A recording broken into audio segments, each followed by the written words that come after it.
ये देख के सेफ लगता है लेकिन ये भी सेफ नहीं होता है। Hello everyone, welcome to my channel. आज का ये वीडियो बहुत ही ज़्यादा इंपॉर्टेंट है सभी पेरेंट्स के लिए और सभी एज ग्रुप के बच्चों के लिए। अक्सर हमारे घरों में ऐसी चीज़ें होती हैं जिनसे कि हमारे बच्चों को आंख में चोट लग सकती है। कुछ चीज़ें हमारे लिए ऑब्वियस होती हैं, जैसे कि कांच का टुकड़ा, तो हम कांच बच्चों को नहीं देते हैं। लेकिन कुछ चीज़ें हमें पता भी नहीं होती हैं, हम उम्मीद ही नहीं करते हैं कि उससे भी बच्चों को चोट लग सकती है। तो इस वीडियो में मैं आपके साथ ऐसी 10 चीज़ें शेयर करने जा रही हूँ जिनसे कि बच्चों को आंख में चोट लग सकता है और हमें उसका ख्याल रखने की ज़रूरत है। हो सकता है इस लिस्ट की कुछ चीज़ों को सुन के आपको ऐसा लगे कि बहुत ज़्यादा पैनिक होने की ज़रूरत नहीं होती है, बहुत कॉमन नहीं है इनसे चोट लगना, बट ट्रस्ट मी, इन सारी चीज़ों से चोट लगते हुए हमने केसेस देखे हुए हैं, इसलिए मैं आपके साथ शेयर करने जा रही हूँ। तो आइए शुरू करते हैं आज का वीडियो। सबसे पहला और कॉमन कैटेगरी होता है पेंसिल्स, पेन और कलर पेंसिल्स।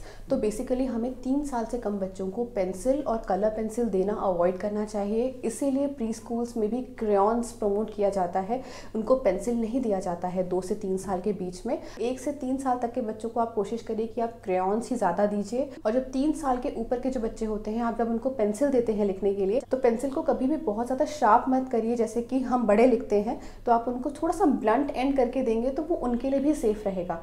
4 साल के बच्चे को भी पेंसिल से चोट लग सकता है अगर उनका कोई सिबलिंग हो उनके आसपास। उसके बाद नेक्स्ट चीज़ आती है जो कि आपको कॉमनली बच्चों के क्राफ्ट किट में मिल जाएगा, वो है आइसक्रीम स्टिक। जब तक ये इंटैक्ट है, इस तरह से है, सेफ है, लेकिन जैसे ही ये 2 साल के बच्चे के हाथ में जाएगा, 2.5 साल के बच्चे के हाथ में जाएगा, हो सकता है कि वो इसको ब्रेक करने का ट्राई करेंगे। और जैसे ही इसको ब्रेक करने का ट्राई करेंगे तो ये जो एंड होता है ये बहुत ज़्यादा शार्प होता है, तो इससे बच्चों की आई में इंजरी हो सकता है। जो ब्लैक कॉर्निया, हमारा जो ब्लैक पार्ट होता है, वो फट सकता है इससे। तो ये चीज़ आपको ध्यान रखना है कि जब भी आप आइसक्रीम स्टिक दे रहे हैं तो अपने सुपरविजन में ही दीजिए, या तो 3, वैसे भी जो मैक्सिमम क्राफ्ट्स होते हैं वो 3 साल के ऊपर के बच्चे ही करते हैं, तो आइसक्रीम स्टिक छोटे बच्चे के हाथ में मत दीजिए। ये देख के सेफ लगता है लेकिन ये भी सेफ नहीं होता है। नेक्स्ट चीज़ आती है ब्रूम स्टिक, यानी कि झाड़ू। 1.5 साल के ऊपर के बच्चे यूजुअली उनका एक कॉमन इंटरेस्ट होता है कि वो झाड़ू लेकर मतलब घर को क्लीन करना शुरू कर देते हैं, पर उसका जो पीछे का स्टिक होता है वो भी बच्चे के आँख के अंदर इंजरी कर सकता है, तो उसको भी आप अवॉइड करिए। उसके बाद नेक्स्ट चीज़ आती है सिजर। सिजर का बहुत लोगों को पता है कि बच्चों को नहीं देना होता है, बच्चों को चोट लग जाती है, लेकिन जब हम एडल्ट्स भी यूज़ कर रहे होते हैं और अगर बच्चे आसपास होते हैं तो जाने अनजाने में कभी बच्चे सिजर को उठा लेते हैं, या फिर अगर वो बिल्कुल आपके पास खड़े हैं तो जर्क से उनको आई में चोट लग सकता है, तो वो चीज़ अवॉइड करिए। जब भी वो आसपास रहें तो सिजर वर्क आप अवॉइड कर सकते हैं, या फिर एक ऐसी हाइट पे करिए कि वो पहुंच ही ना सकें। और अगर आप 3 साल के ऊपर के बच्चों को क्राफ्ट करने के लिए सिजर दे रहे हैं तो वो जो बच्चों का सिजर आता है जिसमें कि ब्लंट एंड्स होते हैं, बहुत ज़्यादा कटने के चांसेस नहीं होते हैं, तो वही सिजर उनको देना है।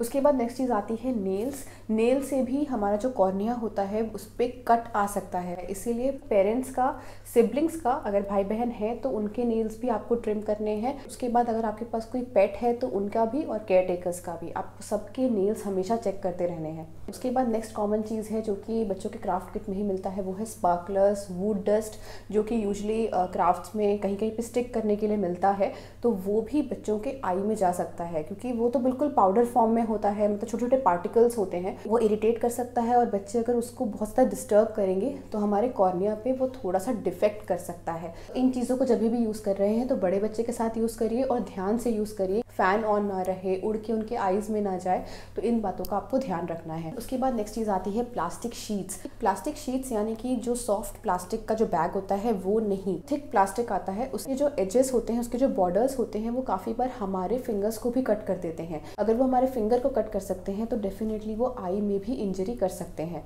इसी तरह की एक चीज़ होती है मेडिसिन के स्ट्रिप्स। यूजुअली हम इसको यूज़ करके जब हमारे टैबलेट्स ख़त्म हो जाते हैं तो हम फेंक देते हैं, या फिर अगर ऐसे भी उनको मिल जाएगा, बच्चों को अगर ये मिल जाता है तो इसका जो एज होता है इसको आप फिंगर पे एक बार स्किन पे लगा कर देखिएगा, ये काफ़ी बार स्किन कट कर सकता है, ये भी चीज़ें बच्चों को हर्ट कर सकती हैं। उसके बाद नेक्स्ट चीज़ आता है नाइफ, और हम में से बहुत से पेरेंट्स बच्चों को नाइफ ऑब्वियसली नहीं देते हैं, लेकिन काफ़ी बार जब हम केक कट करते वक्त भी बच्चों को नॉर्मल नाइफ देते हैं तो उससे भी बच्चों को इंजरी हो सकती है। अगर केक कट करने का आपके पास प्लास्टिक नाइफ नहीं है तो आप सिंपल सा बटर नाइफ यूज़ कर सकते हैं।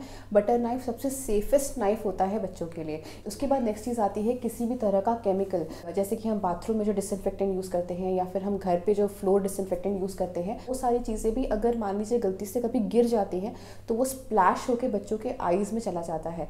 तो हमेशा इन चीज़ों को बच्चों की रीच से दूर रखिए। उसी तरह से बच्चों को गोदी में लेकर कभी भी किचन का काम मत करिए, क्योंकि ऑयल भी स्प्लैश होता है। हम एडल्ट्स की भी आई में ऑयल स्प्लैश हो सकता है, बच्चों की आंखों में भी गर्म ऑयल जा सकता है। तो ये भी हमेशा अवॉइड करिए कि किचन में अगर बच्चे जाते भी हैं तो उनको गोदी में लेके आप खाना मत बनाइए। उसके बाद नेक्स्ट कॉमन चीज़ आती है फेविकॉल या कोई भी हम जो ग्लू यूज़ करते हैं जैसे फेविस्टिक हो गया, तो इस तरह की चीज़ें बच्चों से हमेशा दूर रखिए। फेविकॉल आई में चला गया है तो उसको वॉश करने में बहुत ज़्यादा दिक्कत आती है बच्चों के साथ। हमेशा बच्चों के टॉय बॉक्स चेक करते रहिए कि कोई भी उनकी प्लास्टिक की कोई टॉय है अगर वो ब्रेक होती है तो वो बहुत ही पॉइंटेड एंड उसका रहता है, तो वो बच्चों को आई में इंजरी कर सकता है। जैसे कि ब्लॉक्स अगर 2 पार्ट में टूट जाए तो उसका जो एजेस होता है वो बहुत शार्प हो जाता है, ये मैंने देखा हुआ है। तो वो उस तरह के टॉयज़ हमेशा चेक करते रहिए कि उनके टॉय बॉक्स में ऐसा कुछ टॉय तो नहीं है या उनके आसपास ऐसी कोई चीज़ें तो नहीं है जो कि बच्चों को आई में चोट लगा दे। तो ये कुछ चीज़ें थी जिनसे कि आपको अपने बच्चे को बचा के रखना है और बहुत ही कॉशियस रहना है अगर आप ये चीज़ें बच्चों को देते हैं। तो आई होप आपको ये वीडियो पसंद आया होगा। अगर इस तरह के और वीडियोज़ देखना चाहते हैं तो प्लीज़ मेरे चैनल को सब्सक्राइब करिए। अभी के लिए just stay safe, stay healthy. Thank you.